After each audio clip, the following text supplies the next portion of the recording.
ये समय है कि हम परमेश्वर के वचन में चलें और परमेश्वर के वचन से हम सब निकाल लेंगे रोमियो उसका 6ठा अध्याय और उसके 1 से 14 पद को हम पढ़ेंगे। रोमियो उसका 6ठा अध्याय और उसके 1 से 14 पद को हम पढ़ेंगे। और जैसा हमने मनन पिछले सप्ताह 1 से 7 पद पे किया था, तो हम आगे मनन 8 से 14 करेंगे। पर पढ़ने के लिए हम निकाल लेंगे रोमियो उसका 6ठा अध्याय पद 1 से 14। और अगर हम सब ने निकाल लिया है तो आइए परमेश्वर के वचन के पढ़े जाने के आदर में हम अपने स्थानों पे खड़े हो जाएं। और ये परमेश्वर का वचन है। परमेश्वर के वचन में इस प्रकार से लिखा है, तो हम क्या कहें? क्या हम पाप करते रहें कि अनुग्रह बहुत हो? कदापि नहीं। हम जब पाप के लिए मर गए तो फिर आगे को उसमें कैसे जीवन बिताएं? क्या तुम नहीं जानते कि हम सब जिन्होंने मसीह यीशु का बपतिस्मा लिया उसकी मृत्यु का बपतिस्मा लिया, अतः उस मृत्यु का बपतिस्मा पाने से हम उसके साथ गाड़े गए, ताकि जैसे मसीह पिता की महिमा के द्वारा मरे हुओं में से जिलाया गया, वैसे ही हम भी नए जीवन की सी चाल चलें।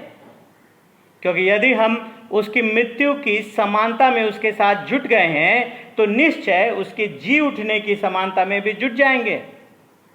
हम जानते हैं कि हमारा पुराना मनुष्यत्व उसके साथ क्रूस पर चढ़ाया गया, ताकि पाप का शरीर व्यर्थ हो जाए और हम आगे को पाप के दासत्व में न रहें। क्योंकि जो मर गया वो पाप से छूटकर धर्मी ठहरा। इसलिए यदि हम मसीह के साथ मर गए तो हमारा विश्वास यह है कि उसके साथ जिएंगे भी, क्योंकि यह जानते हैं कि मसीह मरे हुओं में से जी उठकर फिर मरने का नहीं, उस पर फिर मृत्यु की प्रभुता नहीं होने की। क्योंकि वह जो मर गया तो पाप के लिए एक ही बार मर गया, परंतु जो जीवित है तो परमेश्वर के लिए जीवित है। ऐसे ही तुम भी अपने आप को पाप के लिए तो मरा, परंतु परमेश्वर के लिए मसीह यीशु में जीवित समझो। इसलिए पाप तुम्हारे नश्वर शरीर में राज्य न करे कि तुम उसकी लालसाओं के अधीन रहो, और न अपने अंगों को अधर्म के हथियार होने के लिए पाप को सौंपो, पर अपने आप को मरे हुओं में से जी उठा हुआ जानकर परमेश्वर को सौंपो, और अपने अंगों को धर्म के हथियार होने के लिए परमेश्वर को सौंपो। तब तुम पर पाप की प्रभुता न होगी, क्योंकि तुम व्यवस्था के अधीन नहीं वरन अनुग्रह के अधीन हो। ये परमेश्वर का वचन है। हम सब अपने स्थान पर बैठ जाएंगे और आइए इस वचन की समझ के लिए हम परमेश्वर से सहायता को मांगें। पिताजी, हम धन्यवाद देते हैं आपको, आपके वचन के लिए धन्यवाद देते हैं परमेश्वर कि आपने अपने वचन में हमें तमाम तरह से अपने बारे में शिक्षा दी है, और प्रभु जी हमें हमारे पहचान से अवगत कराया है, और प्रभु जी हमारे प्रत्येक दिन के जीवन के लिए भी प्रभु जी आपने इस वचन में हमें निर्देश दिए हैं। और प्रभु जी जब हम इस वचन को पढ़ते हैं, खास करके रोमियो उसके 6ठे अध्याय पे जब हम मनन करते हैं, प्रार्थना करते हैं कि आपका आत्मा स्वयं ही हम में से प्रत्येक जन की अगुवाई करें, ताकि परमेश्वर हम इस वचन को समझ सकें, और सच में परमेश्वर आपका वचन जो जीवन को परिवर्तित करने का सामर्थ्य रखता है, इस वचन के द्वारा हमारे जीवन परिवर्तित होने वाले हो सकें। परमेश्वर हम आपके प्रेम में, आपके आज्ञाकारिता में बढ़ने वाले हो सकें, और हम सब आपके पुत्र प्रभु यीशु मसीह की समानता में प्रत्येक दिन और इस वचन के द्वारा सुने जाने, इस वचन पे मनन किए जाने के द्वारा एक कदम और आगे बढ़ने वाले हो सकें। यीशु मसीह के नाम से मांगते हैं, आमीन। हम कैसे अपने जीवन में पाप पे विजय पा सकते हैं? कोई भी पाप से हारा हुआ जीवन जीने में आनंदित नहीं होता है, पर कैसे हम एक अंतर को उत्पन्न कर सकते हैं? कैसे हम अपने जीवन में व्यक्तिगत पाप से पार पा सकते हैं? परमेश्वर का वचन हमें उसका व्यवहारिक उत्तर देता है। और इसीलिए हमने रोमियो उसके 6 अध्याय को पिछले सप्ताह शुरू किया था। मैंने आपको बताया था कि रोमियो 1 से रोमियो 5 अध्याय जो है वो खास करके हमारे धार्मिकता, परमेश्वर की धार्मिकता जो हमें दे दी गई है उसके बारे में बात करता है कि हम कैसे परमेश्वर के सामने सही ठहरा दिए गए हैं। और मैंने बताया था आपको कि रोमियो 6 से 8 अध्याय जो है वो पवित्रीकरण के प्रक्रिया के बारे में बात करता है कि कैसे हम अपना प्रत्येक दिन का जीवन परमेश्वर के सामने सही रूप से जिए। और इसलिए हमने प्रथम 6 अध्याय के प्रथम 7 पदों पे मनन किया था और हमने इस बात को पाया था कि इस पाप से विजय की जो जीवन है उसके लिए हमें कुछ जानने की आवश्यकता है। हमें अपने पहचान को जानने की आवश्यकता है। यही बात 1 से 4 पद में हमने देखा था कि हमें अपने पहचान को जानने की आवश्यकता है कि हम मसीह में हैं कौन, और उसके बाद वो पहचान हमारे जीवन में क्या प्रभाव लेकर के आता है उसको जानने की आवश्यकता है कि एक हमारा मसीही जीवन, मसीही आचरण कैसा होना चाहिए, हमें उसको जानने की आवश्यकता है। 5 से 7 पद में हमें इसी चीज़ को हमने देखा था कि अगर हमें पाप पे विजयी होना है तो हमें कुछ बातों को जानने की आवश्यकता है, खास करके अपने पहचान को जानने की आवश्यकता है और उस पहचान का जो लागूकरण है हमारे जीवन में उसको जानने की आवश्यकता है। लेकिन परमेश्वर का वचन वहीं तक रुक नहीं जाता है, वरन वो हमें बताता है कि जानने के बाद हमें कुछ करने की भी आवश्यकता है। अगर हम अपने जीवन में पाप से पार पाना चाहते हैं, पाप से को हरा, पाप पे विजयी होना चाहते हैं अपने प्रत्येक दिन के व्यक्तिगत पापों से, तो हमें कुछ करने की आवश्यकता है। हमें इस युद्ध में शामिल होने की आवश्यकता है। और कैसे हम इस युद्ध में विजयी होंगे, इसी चीज को हम आज 8 से 14 पद में देखते हैं। और एक बार फिर से, अगर हमको पाप पे विजय पाना है, प्रत्येक दिन के जो हमारे पाप के साथ संघर्ष है उस पे विजय पाना है, तो हमको हमारे हृदय, हमारे दिमाग और हमारे शरीर के साथ कुछ करने की आवश्यकता है। और सर्वप्रथम हम देखते हैं कि हमें हमारे दिमाग के साथ कुछ करने की आवश्यकता है। एक बार फिर से हम देखते हैं 8 से 10 पद में पौलुस हमें बताते हैं कि एक बार फिर से हमें सर्वप्रथम वो याद दिलाते हैं कि हमें जानने की आवश्यकता है हमारा स्थान कहाँ है, हम कौन हैं और मसीह कौन है। इन चीज़ों को हमें जानने की आवश्यकता है। आप देखिए कि 9वें पद में पौलुस कहता है क्योंकि यह जानते हैं, हम जानते हैं कुछ चीज़, और वही जानना हमें हमारे विजयी जीवन की ओर लेकर के जाएगा, हमारे जयवंत जीवन की ओर लेकर के जाएगा। और क्या चीज़ हम जानते हैं, वो पौलुस कहता है कि हमारे स्थान को, हमारा जो परमेश्वर के सामने में हमारा जो स्थान है उसको जानने के लिए सर्वप्रथम हमें जानना है कि मसीह कौन है, मसीह के बारे में क्या सच्चाई है, यीशु मसीह के बारे में क्या सच्चाई है। और 9 से 10 में वो इसी बात को बताता है, कहता है कि मसीह क्या है, वो जी उठा है, मरे हुओं में से जी उठा है, मसीह पुनरुत्थित हो गया है। और चूंकि मसीह पुनरुत्थित हो गया है, इसका मतलब है कि वो उसने पाप को हरा दिया है, पाप का अब उस पर कोई अधिकार नहीं है, उसने पाप पे, उसने मृत्यु पे विजय पाई है। और फिर वो कहता है कि क्योंकि यह जानते हैं कि मसीह मरे हुए में से जी उठकर फिर मरने का नहीं, उस पर फिर मृत्यु की प्रभुता नहीं होने की। और उसके बाद कहते हैं क्योंकि वह जो मर गया तो पाप के लिए एक ही बार मर गया, मसीह ने सारे पाप के लिए, वो हर पाप के लिए एक ही बार में वो मरा है। यही चीज वो 10वें पद में पौलुस बताने की कोशिश कर रहा है। बहुत सावधानी से पौलुस इस बात को बता रहा है कि यीशु मसीह एक बार में सारी बलिदान व्यवस्था को, बलिदान की जो प्रथा है उसको वो पूरा कर चुका है। जो पाप का दाम है वो पूरा हो चुका है, वो चुकाया जा चुका है। और हमें अब उसमें कुछ भी चीज़ जोड़ने की आवश्यकता नहीं है, हमें बस विश्वास के साथ उसको ग्रहण करने की आवश्यकता है। इन बातों को हमें इस बात को समझने की आवश्यकता है कि जो पाप का समाधान है वो दे दिया गया है कलवरी पर, एक बार सबके लिए, हमेशा के लिए। अब हमें किसी भले कार्य को करने के द्वारा, किसी अच्छे कार्य को करने के द्वारा परमेश्वर के अनुग्रह को पाने की आवश्यकता नहीं है। अपने पाप पे का जो समाधान है उसके लिए हमें बहुत सारे कार्यों को कर करके हमें परमेश्वर के सामने अच्छा होने की आवश्यकता नहीं है, क्योंकि हमारा स्थान क्या है कि हम परमेश्वर के सामने धर्मी ठहरा दिए गए हैं, क्योंकि मसीह एक बार में हमेशा के लिए सारे पापों के लिए बलिदान हो गया और वो अब परंतु जीवित है और परमेश्वर के लिए जीवित है। वो अब परमेश्वर के पास रह रहा है, वो परमेश्वर के पास जीवित है। वो मसीह ने परमेश्वर की इच्छा से, पिता की इच्छा से स्वर्गीय सिंहासन को छोड़ वो इस संसार में आया और जब वो क्रूस पे लटका था उसने हम सब के पापों को अपने ऊपर उठा लिया और वो परमेश्वर से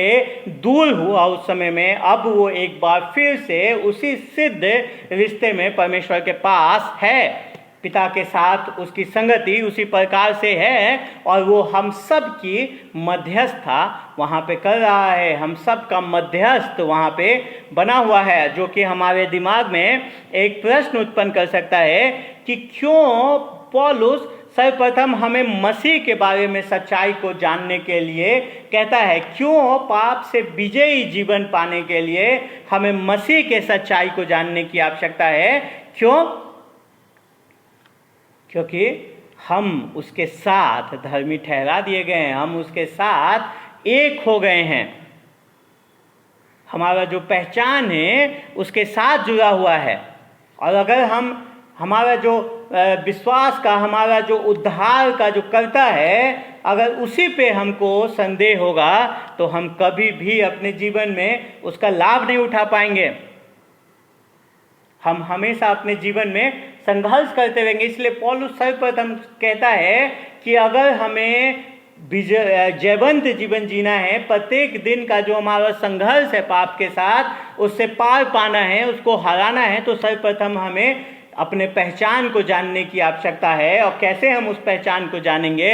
हमें जानना है कि मसीह की सच्चाई को, यीशु मसीह की सच्चाई को, यीशु मसीह के बारे में क्या है, वो आज क्या है, वो पुनरुत्थित हुआ है, उसने मृत्यु को हरा दिया है, वो एक बार में हमेशा के लिए पाप के लिए मारा जा चुका है और आज वो परमेश्वर के साथ जीवित है, परमेश्वर के साथ है। और वो जो वही सिद्ध रिश्ता जो अनंत से उसका परमेश्वर के साथ था, उसी रिश्ते में है और आज वो हम सब के लिए मध्यस्थता करता है। और फिर हम देखते हैं 8वें पद में पौलुस कहता है कि हमारे बारे में क्या सच्चाई है, उस चीज़ को हमें जानने की आवश्यकता है। और क्या आवश्यकता है? कि हम मसीह के साथ मर गए, हम मसीह के साथ मर गए। सच्चाई ये है कि जब क्रूस पे यीशु मसीह मरा तो परमेश्वर के नज़र में हम भी मर गए, हम उसके साथ मारे जा चुके हैं। मेरे प्रियो, जो प्रत्येक दिन का संघर्ष में जीवन है, उसको जीने के लिए, उसको जीतने के लिए हमें सर्वप्रथम अपने दिमाग में कार्य करने की आवश्यकता है, क्योंकि जीतना और हारना वहीं से शुरू होता है। क्योंकि जो मसीही इस संघर्ष में ज़्यादा विजयी होते हैं, वो वही होते हैं जो प्रत्येक दिन इस सच्चाई को जानते हैं, इस सच्चाई पे को मानते हैं, इस सच्चाई पे भरोसा करते हैं। लेकिन मेरे प्रियो, इस किसी भी सच्चाई को मानने के लिए आवश्यक है कि वो बात सच होनी चाहिए। हम मसीह के साथ मर गए, तो हम मर गए तभी ये हम इस बात को मान सकते हैं जब सच में हम मर गए। अगर हम उसके साथ मरे नहीं हैं क्रूस पे, तो हम इस बात को नहीं मान सकते हैं। पौलुस इस पत्री को मसीहियों को लिख रहा है जो अपने पहचान को मसीह के साथ करते थे। और पौलुस कहता है कि तुम अपने पापी आदतों से, प्रत्येक दिन के संघर्षों से पार पा सकते हो।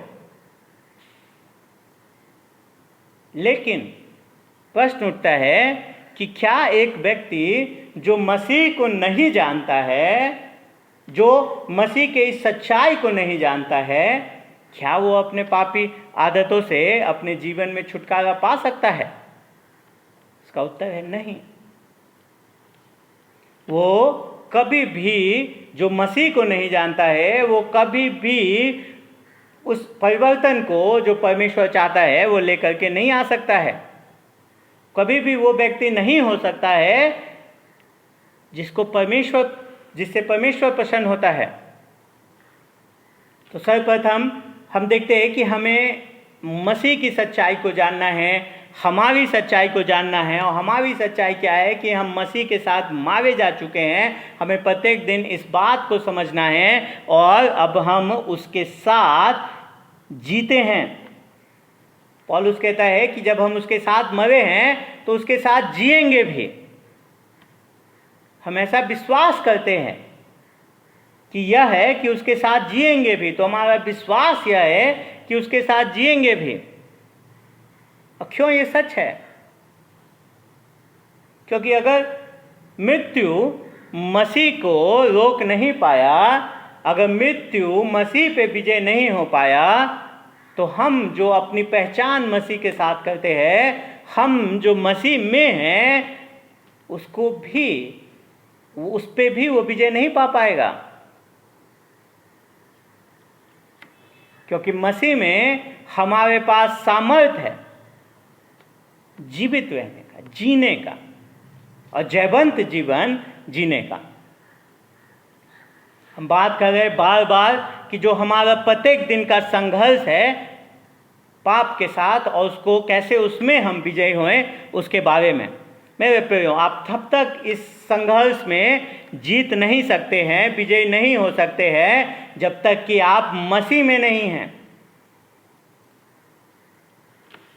आप तब तक परमेश्वर के इस पवित्रीकरण का अनुभव नहीं कर सकते हैं जब तक कि आपने परमेश्वर की धार्मिकता को नहीं अपनाया है। आपको मसीह में होना पड़ेगा इससे पहले कि आप मसीह के सामर्थ्य का अनुभव कर सकें। अगर हम इस प्रत्येक दिन के संघर्ष में विजयी होना चाहते हैं तो सर्वप्रथम हम कौन हैं, हमारा स्थान कहाँ है परमेश्वर के सामने, उस चीज को हमें समझने की आवश्यकता है। सर्वप्रथम हमें इस सवाल से जूझने की आवश्यकता है कि क्या हम मसीह में हैं। हमें अपने स्थान को समझने की आवश्यकता है, और वो हमारे सोच के साथ, हमारे दिमाग के साथ शुरू होता है। और फिर पौलुस आगे बढ़ता है। हम देखते हैं 11 से 14 पद में जो दूसरी बात पौलुस हमें बताता है, वो बताता है कि हमें अपने जो आदतें हैं, जो हमारे कार्य हैं, उनको भी बदलने की आवश्यकता है। 11 से 14 में, और ये बहुत ही व्यवहारिक भाग है जिस पे हम आए हैं। और इसमें हम देखते हैं कि अगर हमको प्रत्येक दिन अपने पाप पे संघर्ष, पाप के साथ जो हमारा संघर्ष है, पाप में जीवन के साथ, उसको अगर विजय होना है तो हमें कुछ करने की आवश्यकता है, कुछ व्यवहारिक कदम उठाने की आवश्यकता है। और क्या उठाने की आवश्यकता है? पौलुस कहता है, ऐसे ही तुम भी अपने आप को पाप के लिए मरा, परंतु परमेश्वर के लिए मसीह यीशु में जीवित समझो। और ये बहुत महत्वपूर्ण है। पौलुस कह रहे हैं कि यहाँ कोई भावनाओं की बात पौलुस नहीं कर रहा है, यहाँ पे जो ठोस विश्वास है उसके बारे में बात की जा रही है कि समझो, विश्वास करो इस बात पे प्रत्येक दिन में, जो परमेश्वर का वचन तुम्हारे लिए कहता है, जो परमेश्वर का वचन हमारे लिए कहता है, उस बात में विश्वास करो। और अगर तुम सच में मसीह में विश्वास करते हो तो तुम उस प्रकार कार्य करोगे।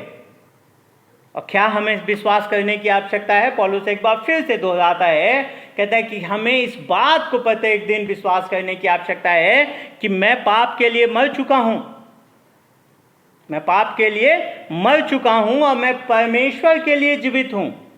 परमेश्वर के लिए मसीह यीशु में जीवित समझो। एक बड़ा ये रोचक बात है मसीहियों के जीवन में कि एक विश्वासी जो मसीह का विश्वासी है वो एक ही समय में मरा भी हुआ है पाप के लिए और वो जीवित भी है परमेश्वर के लिए। तो वो मृत भी है और वो जीवित भी है, और हमें इसी प्रकार से अपने आप को देखने की आवश्यकता है। एक मृत व्यक्ति जितना ध्यान पाप को देगा उतना ही ध्यान हमें पाप को देना है। मतलब एकदम से हमारे जीवन में पाप के लिए हम ध्यान ही न दें, बल्कि हमें इस बात पे प्रत्येक समय विचार करने की आवश्यकता है कि हम पाप के लिए मृत और परमेश्वर के लिए जीवित हैं। हमारे पास सामर्थ्य है एक ईश्वरीय जीवन को, एक ऐसा जीवन को जीने की जिससे परमेश्वर प्रसन्न होता है, क्योंकि जैसा हम सोचते हैं वो हमारे कार्य करने के तरीकों पे प्रभाव करता है। लेकिन यहाँ पे जब मैं बात करता हूँ सोचने की, तो एक बहुत ही बात है कि लोग सोचने लगेंगे, जो पूरा संसार हमें एक सकारात्मक सोच के लिए बात करता है, उसके बारे में, इच्छा शक्ति के बारे में जो बात करता है उसके बारे में। पर मैं वहाँ इसके बारे में बात नहीं कर रहा हूँ कि आप अगर अपने मन में इस बात को सोचते रहेंगे कि नहीं मैं इस आदत पे विजयी हो सकता हूँ, मैं इस आदत पे विजयी हो सकता हूँ, तो आप विजयी हो जाएंगे। नहीं, मैं ये नहीं कह रहा। यहाँ पे आज्ञा जो है, आदेश है कि जो सच है उसको सोचने की, ये सकारात्मक सोच रखने की नहीं, वरन बार बार हम देख रहे हैं जो सच्चाई है मसीह के बारे में, जो सच्चाई है हमारे बारे में, तो जो सच्चाई है उसको सोचने की आवश्यकता है। इस बात को बार बार सोचने की आवश्यकता है, इस बात पे विश्वास करने की आवश्यकता है कि हाँ मैं इस पाप पे विजयी हो सकता हूँ, क्योंकि मैं मसीह में हूँ। मसीह में मैं इस पाप पे विजयी हो सकता हूँ, अन्यथा नहीं। मसीह के कारण, मसीह में मैं इस पाप पे विजयी हो सकता हूँ। यीशु मसीह ने कहा कि तुम सत्य को जानोगे और सत्य तुम्हें स्वतंत्र करेगा। तो ये सिर्फ सकारात्मक सोच रख लेने से हम परिवर्तित नहीं हो जाएंगे। हमने पहले इस बात को देखा है कि इस परिवर्तन के लिए, इस पवित्रीकरण की प्रक्रिया में आगे बढ़ने के लिए सर्वप्रथम हमें परमेश्वर के साथ धर्मी ठहराया जाना आवश्यक है। सर्वप्रथम हमारा मसीह में होना आवश्यक है, तभी हम मसीह के सामर्थ्य को अपने जीवन में पा पाएंगे। वो सामर्थ्य जो हमें प्रत्येक दिन में परिवर्तित करता है, हमें पवित्रीकरण में आगे बढ़ाता है। मैं पाप के लिए मर चुका हूँ, मैं परमेश्वर के लिए जीवित हूँ। अगर मैं मसीह हूँ तो ये मेरे बारे में सच है, और अगर मैं अपने आप को परिवर्तित करने में, अपने जीवन में परिवर्तन के लिए गंभीर हूँ, तो यहीं से हमें शुरू करने की आवश्यकता है। हमें इस बात पे विश्वास करने की आवश्यकता है, इस बात पे हमें मानने की आवश्यकता है, क्योंकि जो हमारा स्थान है, हम कहाँ बैठे हैं, वही हमारे व्यवहारों को निर्णय लेता है कि हम कैसा व्यवहार करेंगे। हमारा पुराना मनुष्यत्व मसीह के साथ क्रूस पे चढ़ाया जा चुका है, और इसीलिए हमें उसी प्रकार का जीवन जीने की आवश्यकता है। मेरे प्रियो, जब हम कहते हैं कि हम मसीह में हैं और मसीह का सामर्थ्य हमारे अंदर है, तो हम कभी भी ये नहीं कह रहे होते कि परमेश्वर ने जो पाप करने की योग्यता हमारे अंदर है, जो पाप से प्रलोभित होने की जो व्यवहार हमारे अंदर है, परमेश्वर ने उसको हमसे छीन लिया है। नहीं, वरन वो व्यवहार हमारे में अभी भी है, इसीलिए हम प्रत्येक दिन संघर्ष करते हैं जीवन में। लेकिन उसने हमें सामर्थ्य दिया है कि हम पाप न करें। मेरे प्रियो, आगे पौलुस कहता है 12 पद में, इसलिए पाप तुम्हारे नश्वर शरीर में राज्य न करे। ये एक आदेश है कि पाप तुम्हारे शरीर में राज्य, नश्वर शरीर में राज्य ना करे। और अगर परमेश्वर कोई आदेश दे रहा है तो इसका मतलब है कि ये संभव है, क्योंकि परमेश्वर कभी असंभव करने के लिए नहीं कहेगा, क्योंकि जो वो हमसे आशा रखता है उसके लिए वो हमें योग्य बनाता है। पौलुस कहता है कि पाप तुम्हारे नश्वर शरीर में राज्य न करे और कि तुम उसकी लालसाओं के अधीन रहो। एक प्रकार से कह रहा है कि वो पाप को प्रत्येक दिन अपने जीवन में तुम तिरस्कृत करो, आप देखिए कि जो काल का इस्तेमाल है वर्तमान काल का, वो अपने आप में बता रहा है कि प्रत्येक दिन पाप को अपने जीवन में राज्य करने से रोको। मेरे प्रियो, प्रत्येक दिन हमें अपने जीवन में इस बात पे विचार करने की आवश्यकता है कि हमारे जीवन का राजा, हमारे जीवन का प्रभु कौन है? कौन है जो हमारे हृदय में राज्य कर रहा है? कौन है जो हमारे जीवन में राज्य कर रहा है? या तो हम अपने जीवन में पाप को राज्य करने दे सकते हैं, जो कि हमें नहीं करना है, और या तो हम अपने जीवन में मसीह को राज्य करने के लिए दे सकते हैं कि वो हमारे शरीर पर राज्य करे। हम दो राजाओं की सेवा एक साथ नहीं कर सकते हैं। या तो हम पाप को अपने जीवन के राजगद्दी पे बैठाएंगे, और या फिर मसीह को। और अगर मसीह हमारे देह का स्वामी है तो अवश्य है कि हम पाप को नकारें, पाप को हम अपने जीवन से दूर रखें, कि हम उसकी लालसाओं के अधीन न रहें, कि हम हमारे जीवन में वो राज्य न करें। इसका मतलब है कि हमें प्रत्येक दिन एक कुछ खास कार्य करने पड़ेंगे ताकि हम उन पापों से बचे रहें। जो प्रभु यीशु मसीह ने हमें कहा कि अगर तुम्हारी बाईं आंख पाप करे तो उसको निकाल के फेंको। तो उस प्रकार के हमें जीवन में कुछ कठिन कदम उठाने पड़ेंगे ताकि हम इस बात को कह सके कि मसीह हमारे शरीर का स्वामी है और पाप नहीं। हम प्रलोभन को गले नहीं लगा सकते हैं। हम प्रत्येक दिन प्रलोभित होंगे, पर हमें उससे भागने की आवश्यकता है। हमें उसकी ओर नहीं, उससे भागने की आवश्यकता है। हम एक युद्ध में हैं और उस युद्ध में हमें कड़े निर्णय लेने की आवश्यकता है, और उसमें विजयी होने के लिए हमें इस बात पे विश्वास करने की आवश्यकता है। और उस विश्वास को करने के लिए हमारे दिमाग, जो हमारा सोच है, वो अनुशासित होना चाहिए, और जो हमारा शरीर है वो अनुशासित होना चाहिए। आगे पौलुस 13 पद में आगे जाता है और कहता है, दो और आज्ञाएं देता है, दो और आदेश हम देखते हैं कि वो देता है। वो कहता है, ना अपने अंगों को अधर्म के हथियार होने के लिए पाप को सौंपो, पर अपने आप को मरे हुओं में से जी उठा हुआ जानकर परमेश्वर को सौंपो, और अपने अंगों को धर्म के हथियार होने के लिए परमेश्वर को सौंपो। तो कहता है अपने आप को परमेश्वर को सौंप दो, और अपने अंगों को, शरीर के अंगों को परमेश्वर के धार्मिकता के हथियार होने के लिए सौंप दो।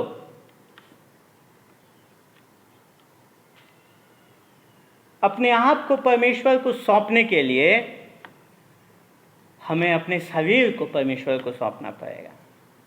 हमें अपने शरीर के अंगों को परमेश्वर को सौंपना पड़ेगा। कहने का मतलब अपनी जीभ को, अपने आँख को, अपने पाँव को, अपने हाथ को, सब कुछ को हमें उसको सौंपना होगा। और क्यों? किस चीज़ के लिए? ताकि वो धार्मिकता का हथियार हो सके, वो धर्म का हथियार हो सके। ये मुख्य बात है। क्यों हमें सौंपना है? क्योंकि ताकि वो धार्मिकता का हथियार हो सके। क्योंकि मनुष्य के जीवन में स्वार्थ और अपने आप को बचाना इतना ज़्यादा महत्व रखता है कि कई बार हम अपने जीवन में अपने पापी आदतों से गलत उद्देश्य के कारण जीतना चाहते हैं। हम उनको छोड़ना चाहते हैं, पर उनको छोड़ने के पीछे हमारा उद्देश्य गलत होता है। हमें सवाल पूछना है कि क्यों हम क्रोध पे विजयी होना चाहते हैं, क्यों हम लालच पे विजय पाना चाहते हैं, क्यों हम आलस पे विजय पाना चाहते हैं, क्यों हम अपने आप को अश्लील साहित्यों से दूर रखना चाहते हैं। हो सकता है कि हम ये सब काम स्वकेंद्रित उद्देश्यों के लिए कर रहे हों। शायद हम क्रोध पे विजय पाना चाहते हैं ताकि पत्नी के साथ हमारा संबंध बेहतर रहे, पति के साथ संबंध बेहतर रहे, बच्चों के साथ, परिवार में अन्य लोगों के साथ संबंध बेहतर रहे। या फिर हम अपने स्वास्थ्य के लिए कुछ आदतों को छोड़ना चाहते हैं, और या फिर सिर्फ अपने जो हमारा नाम है, जो हमारा आदर है समाज में, उसके लिए हम इन आदतों को छोड़ना चाहते हैं। मेरे प्रियो, ध्यान से सुनने की हमें आवश्यकता है। परमेश्वर हमारे बातों के लिए हम जो स्व केंद्रित पाते हैं उनमें रुचि नहीं रखता है। क्यों? उसने हमें पाप से आज़ाद किया है। इसलिए नहीं कि हम पाप करने से बस रुक जाएंगे या पाप को रोकेंगे, नहीं, इसलिए कि हम उसकी सेवा करेंगे, हम परमेश्वर की सेवा करेंगे। इसलिए उसने हमें पाप से स्वतंत्र किया है। और 12 पद में इसी चीज को उसने कहा कि पाप को अपने शरीर में राज्य ना करने दो। 13 पद में हम देखते हुए कहता है कि अपने आप को, अपने शरीर को परमेश्वर को सौंप दो। क्या आपने अपने शरीर के अंगों को परमेश्वर को सौंप दिया है धार्मिकता के हथियार होने के लिए? मेरे प्रियो, जो मसीह जीवन है वो सिर्फ और सिर्फ परमेश्वर के लिए जीवन जीने के आजीवन है, अपने आप के लिए नहीं। क्यों हम इस प्रत्येक दिन अपने पाप के साथ जो संघर्ष है उसमें क्यों हम हार जाते हैं? क्योंकि हम अपने लिए जीते हैं, हम परमेश्वर के लिए नहीं जीते हैं। आप सोचे होंगे कि कैसे मैं पता लगाऊं कि मैंने अपना शरीर परमेश्वर को धार्मिकता के हथियार होने के लिए सौंपे हैं या नहीं? क्या मैंने अपने आप को परमेश्वर को सौंपा है कि नहीं? इसका एक बहुत अच्छा उदाहरण है, बहुत एक अच्छा जांच है। आप जांचें कि जो समय और जो धन परमेश्वर ने आपको दिया है उसको आप कैसे खर्च रहे हैं। जो समय और जो धन परमेश्वर ने आपको दिया है उसको आप कैसे खर्च कर रहे हैं। क्योंकि इन दोनों चीज़ों के साथ जो आप करते हैं वही दिखाता है कि आपके जीवन में कौन मूल्यवान है, परमेश्वर या आप स्वयं। मेरे प्रियो, जब एक व्यक्ति ओवर टाइम करने से मना कर देता है ताकि वो मसीह के देह की सेवा कर सके, तो वो उसके मूल्य को दिखाती है। अगर कोई किशोर या किशोरी भीड़ के साथ, जो ये समाज जिस ओर जा रहा है, जो उसके दोस्त जिस ओर जा रहे हैं, जब वो उस ओर जाने से मना कर देती है या कर देता है तो वो उसके मूल्य को दिखाता है। अगर वो मना कर देते हैं इसके बावजूद भी कि उसके वजह से उन्हें कुछ दोस्तों को खोना पड़ेगा, तो वो उसके मूल्यों को दिखाते हैं। वो इस बात को बताना चाहते हैं कि वो परमेश्वर के लिए जिएंगे, स्वयं के लिए नहीं। पौलुस कहता है कि हमें अपने आप को परमेश्वर को सौंप देना है। हमारे शरीर का नियंत्रण हमें परमेश्वर के हाथों में दे देना है ताकि वो धर्म का, धार्मिकता का हथियार हो सके। और फिर हम देखते हैं कि पौलुस 14 पद में कहता है कि क्यों हम 11 से 13 में जो आज्ञा है परमेश्वर की, क्यों हम उन आज्ञाओं को माने। 14 पद में पौलुस उसका उत्तर देता है और कहता है कि क्यों हमें उस आज्ञा को मानने की आवश्यकता है। क्योंकि हम व्यवस्था के नहीं वरन परमेश्वर के अनुग्रह के अधीन हैं। क्योंकि हम व्यवस्था के नहीं वरन परमेश्वर के अनुग्रह के अधीन हैं। व्यवस्था बुरी नहीं है, लेकिन वो हमने पिछले सप्ताह भी देखा था कि व्यवस्था हमारे अंदर धार्मिकता को नहीं ला सकता। वो सिर्फ व्यवस्था को तोड़ने का दोष लगा सकता है, लेकिन हम उसके अधीन नहीं, हम परमेश्वर के अनुग्रह के अंदर हैं। हमारे पास परमेश्वर के सामर्थ हैं, हमारे पास वो सारा सामर्थ है जिसके द्वारा हम इस पाप पे विजयी हो सकें। प्रियो, क्या कभी आपने किसी मकड़ी को शिकार करते देखा है? कैसे वो अपने शिकार को पकड़ता है? आप देखेंगे कि मकड़ी हमेशा जो शिकार इधर उधर देगा, जो उसकी ओर नहीं ध्यान देगा और जो बहुत सावधान नहीं है, उसके ताक में रहता है, और जैसे ही उसको मिल जाता है वो उसको अपने जाल में फंसा लेता है, और फिर जैसे ही वो उसके जाल में फंसता है वो अपना जहर उस पर छोड़ देता है, और फिर बहुत शीघ्रता से जाकर के उसके प्राण को खत्म कर देता है। यही पाप का तस्वीर है।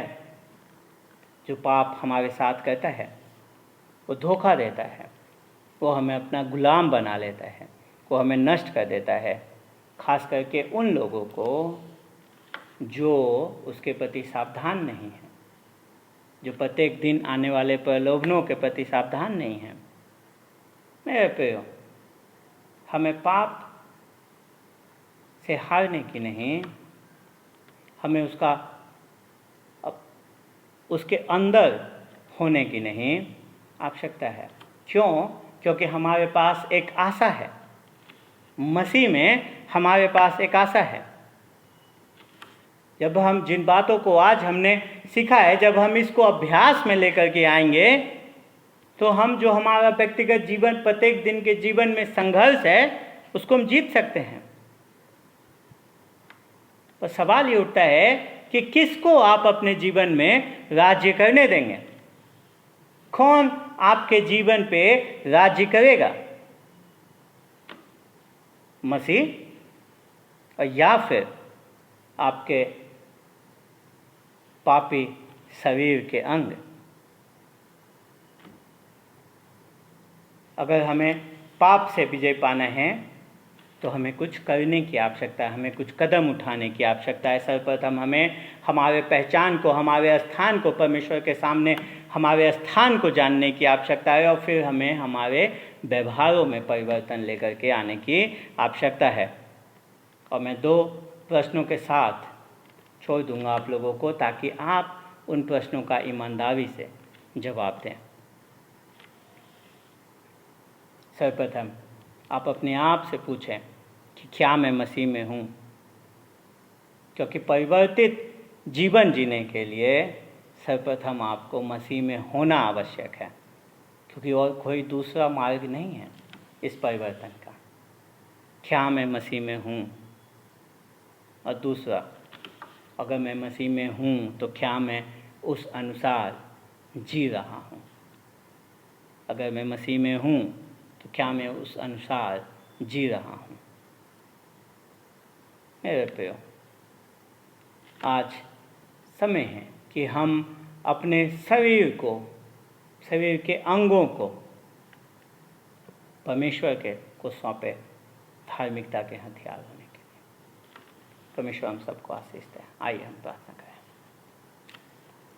पिताजी, हम धन्यवाद देते हैं आपको, आपके वचन के लिए धन्यवाद देते हैं परमेश्वर कि आपका वचन हमें हमारे पहचान से रूबरू कराता है, और प्रभु जी उस पहचान के क्या प्रभाव हमारे जीवन में होने चाहिए उससे भी हमारा परिचय कराता है। प्रभु जी, आपका वचन हमें एक बार फिर से याद दिलाता है कि हम कौन हैं और हम कहाँ हैं। हम आपके साथ हैं, और हमें यह भी बताता है चूँकि अब हम जो नए हैं, हम जो नए स्थान पे हैं, तो हमारा व्यवहार कैसा होना चाहिए। और प्रभु जी, आपका वचन हमें बताता है कि वो सामर्थ आपने हमें दी है ताकि हम अपने प्रत्येक दिन के जीवन में पाप को ना कह सकें। परमेश्वर, हम प्रार्थना करते हैं कि होने दें कि हम इस प्रकाश में अपना प्रत्येक दिन का जीवन जी सकें, प्रत्येक दिन हम इस बात को जान सकें कि हम कहाँ हैं और हमें कैसा जीना है। हम इस बात को जान सकें कि हम पाप के लिए मृत और परमेश्वर आपके लिए जीवित हैं। हम इस बात को जान सकें, प्रत्येक दिन अपने आप को याद दिला सके कि हमें अपने लिए नहीं वरन परमेश्वर के लिए जीवन जीना है, और प्रत्येक दिन आपके अनुग्रह के अधीन अपने आप को लेकर के आने वाले हो सकें। प्रभु जी, हम व्यवस्था के नहीं वरन आपके अनुग्रह के अधीन हैं, और इससे अच्छी कोई बात नहीं हो सकती। और जितना भी धन्यवाद इसके लिए हम आपको दे वो कम है। प्रभु हम आपसे प्रेम करते हैं, आपके नाम को धन्य कहते हैं, यीशु के नाम से, आमीन।